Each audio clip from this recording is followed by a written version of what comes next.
حضرت محمد صلی اللہ علیہ وسلم اللہ کے آخری نبی اور پیغمبر تھے۔ آپ کا پیدائش مکہ مکرمہ میں سن 570 میں ہوئی، جسے عام طور پر عام الفیل کے سال کے نام سے جانا جاتا ہے۔ بچپن میں آپ یتیم ہو گئے تھے اور اپنی دادی اور والدہ کی محبت میں پروان چڑھے۔ آپ صادق و امین کہلائے، یعنی سچے اور امانت دار۔ یہی وجہ تھی کہ لوگ آپ پر بھروسہ کرتے تھے۔ 40 سال کی عمر میں اللہ تعالیٰ نے آپ کو غار حرا میں پہلا پیغام دیا۔ اس وقت آپ کی زندگی بدل گئی اور آپ کو اللہ کے پیغام کو لوگوں تک پہنچانے کی ذمہ داری ملی۔ آپ نے لوگوں کو ایک خدا کی عبادت، ایمانداری، عدل و انصاف اور بھلائی کے راستے پر چلنے کی تعلیم دی۔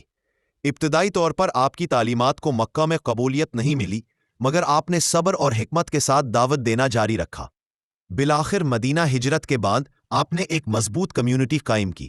حضرت محمد صلی اللہ علیہ وسلم اللہ کے آخری نبی اور پیغمبر تھے۔